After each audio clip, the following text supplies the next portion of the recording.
Okay, I'm back with part 4 of Rodrick's Secret. I haven't been posting much because of school and exams, but summer just started, so I will be able to post a little bit more, including the Rodrick series. So yeah, let's start. We made it to the retirement home, and Jerry was waiting outside. But to my surprise, his little sister was there. I was going to ask Mom if she was some sort of misunderstanding, but she set up the whole thing. We all got out the car except for Mom. After saying goodbye, she just drove off, and Grandpa was still nowhere to be seen.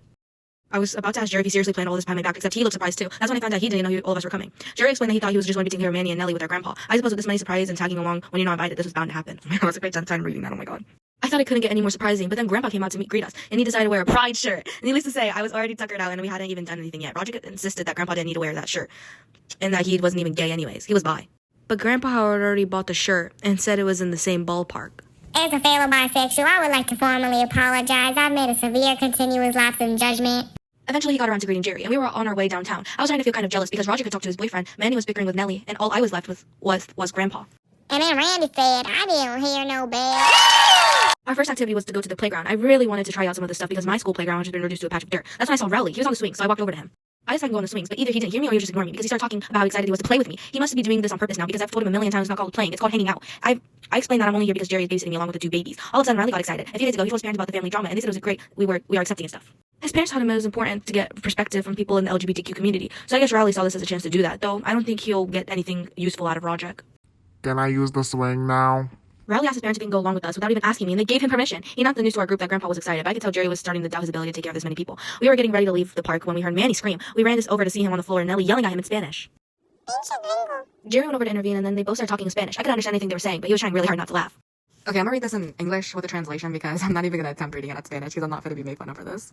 No, you can't find with other kids and call them. I'm not smiling. You can't talk to them like that. But he is a gringo.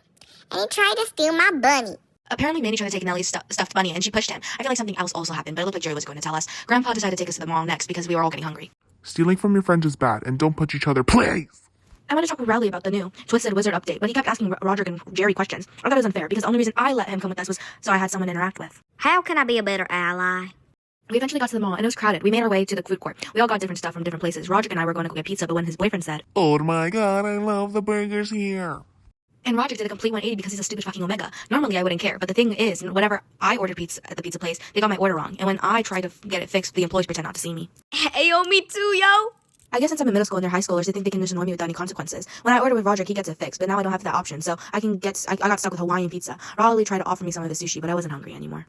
Excuse me, can I get a hello? After we finished eating, we all agreed to split up. Grandpa offered to take care of the kids for a while since Jerry was doing such a good job. Rodrick wanted to go off with Jerry, but Jerry explained that he didn't want to get in trouble if something happened to Rowley. I was disappointed again because this was a rare chance to hang out in the mall without supervision, but of course now all of a sudden Jerry is super responsible. Where was this compassion when I was locked in my room for 4 hours? Why didn't you care this much when you and Rodrick were alone in the house? Can we not talk about this right now? Rowley and I wanted to go to the arcade, but Rodrick said that he wanted to buy something at one of the stores. I insisted that he could leave us there, but he didn't, so we had to go to this place called Spencer's. It always looked cool, but Mom never let me see the stuff in there because it was crass and demonic. I was kind of excited because we went inside. Rodrick told me not to snitch, and I promised I wouldn't, but then Rowley had to get nervous. See, Rowley was always as horrible as lying, which he's always made hard for me, but I wasn't going to let him ruin my day even more than he already had. It's okay, you won't tell. I won't. Yup. The store was pretty cool looking, but once I saw what the shirts was on the shirts, I understood why Mom wouldn't let me in. Rodrick was looking at some cups when Jerry came up to me. Oh, by the way, don't go in the back of the store. And all that I did was pique my interest more. Ha, okay. I was already in the store I wasn't allowed to be in usually, so I was feeling rebellious. But this was also a chance to prove myself that I didn't need a supervision. So I told Riley about what I was about to do, thinking he'd join me. But he said that I should listen to Jerry, and it was respectful not to listen to queer voices. I told Riley that even if Jerry was straight, I wasn't going to listen to him. And also, it wasn't really about that anyways. That stood him up, and he went back into touching shirts. Now what I saw next is something I really don't want to describe or draw. All I'm going to say is that I should have really listened to him. Also, it was not hat, homie. After that, I wanted to leave the store, and luckily Rodrick had finished buying his t-shirt. Riley noticed I was messed up, and he asked what I saw, but I did not want to get it. I told you so. What did you see back there? Well, I tried to forget about what happened in the back of Spencer's. We walked around the mall and saw some cool things. I thought maybe this trip would not be that bad. Then I saw Rodrick say something to Jerry and then ushered all of us into Old Navy with no customers. I was confused and I asked him what was going on. Riley didn't know what his deal was, so I had to explain. Yo, Craig, Harold, and Susie are here, little bro. I hadn't really talked to them before, but the people we were hiding from were our cousins. That may not be a big problem, but the thing is they're homophobic, and they definitely knew about Rodrick and Jerry because Mama posted that picture of us when Jerry's family came over for dinner. The mall was pretty big and crowded, so our plan was to just wait for them to pass by and we'd walk the other way. But when we were about to leave the Old Navy, they walked in. We couldn't blend into the crowd because there was no one in there, so had to put on some quick disguises. They were looking at us weird, but they didn't seem to recognize us, so at least the plan worked. Once we got out of the back of the store, we ditched the clothes and dashed for the exit. Rodrick suggested that we leave, but Jerry complained that we just got there, plus those guys probably won't see us anyways. Riley said that we could just ignore them if we did come across with them, but that wouldn't work. You see, these were not the type of cousins to keep calm and carry on. One time when Susie lost her bracelet at the family gathering, she told up the whole house and threatened everyone there because she thought someone stole it. Where was it, you little shit? But it turns out it was inside the pocket of her jacket, and that's just one of the cousins that when we're there all together, something bad is bound to happen. So our best bet was just to hope we didn't bump into them. Yo, pause. Sorry about that, guys. First alarm.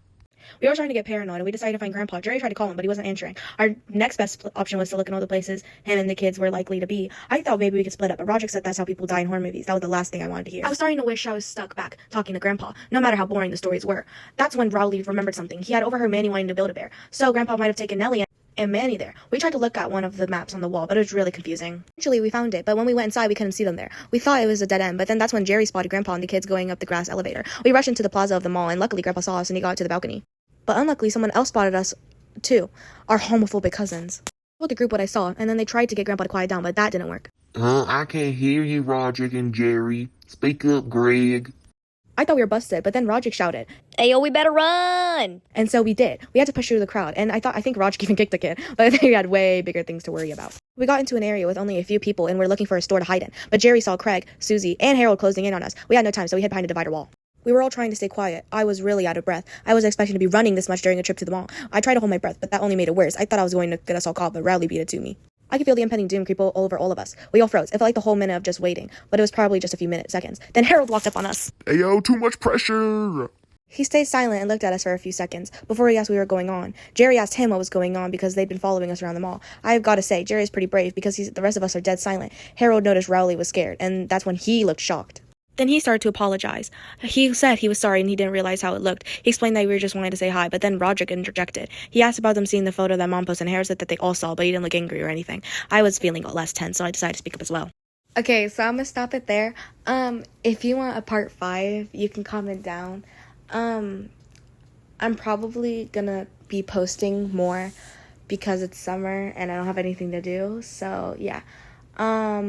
If there's any updates on the series, I'll make sure to post it on my community tab. But yeah, that's it for now.